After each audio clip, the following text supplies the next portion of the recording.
Hey there guys, this is Brian from the Autistic SuperBlog, and you can see this video and other videos on my new YouTube channel, the Autistic Super Channel.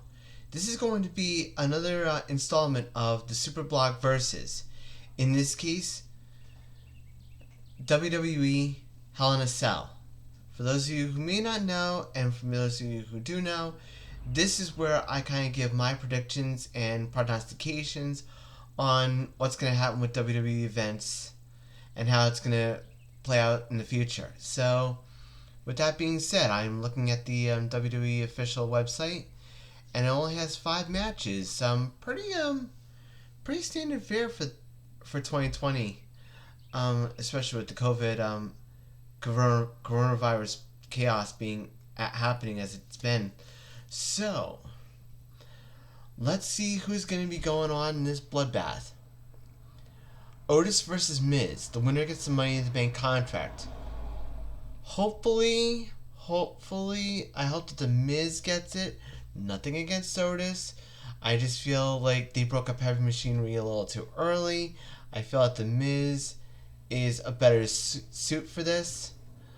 And I'm hoping that Miz gets it and possibly becomes WWE Champion once again. Jeff Hardy versus Elias. This one's actually been pretty good for the most part. I mean, I could see if Jeff Hardy won, though Elias could get himself disqualified since it's not a Hell in a Cell match. Elias could get himself disqualified to prolong the feud a little bit more. So I'll say Jeff Hardy's going to win by disqualification. SmackDown Women's Champion Bayley versus Sasha Banks in the first of 3 Hell in a Cell matches. Is it just me, or is now the time for Sasha Banks to get her revenge on her former best friend Bayley? That being said, the build-up for this match has been so good. If you guys have ever seen NXT, seen what Sasha and Bayley can do, you know it's going to be absolute magic. They've been holding off on it for a while. This, hopefully, is the payoff. I mean, nothing against Bayley. Got nothing but respect for her. But Sasha Banks is due. Some would say overdue.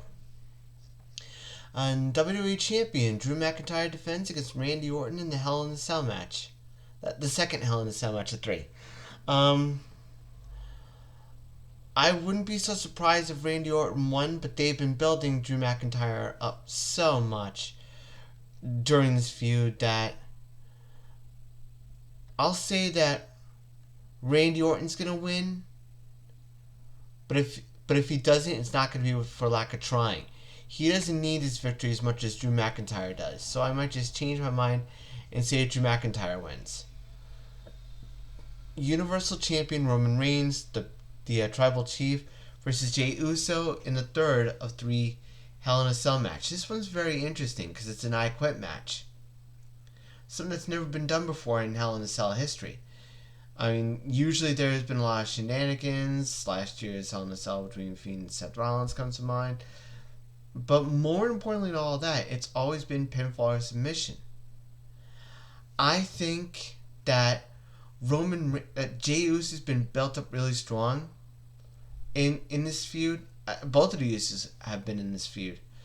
That being said, I think that Roman Reigns is on so much of a momentum kick right now. He's been so convincing as a heel, finally. I mean, I think it's been what we've been wanting for a while, but Roman Reigns has been so dominant, so over as a heel that to give Jey Uso the Universal title would be a major misstep. So I'm gonna go Roman Reigns winning, thereby Jimmy and Jey Uso become part of this faction I've been hearing a lot about, and it wouldn't be so bad, at least to me. So there you have it. On the WWE website, as of 5:54 p.m., these are the matches that are going on as of right now. Please note, I should always do a disclaimer for these, that if there are any dark matches that are going on, I do not know them. And I want to be as surprised as you guys are, because that's the whole surprise of this whole deal. So, with that being said, stay strong, and as always, shine on.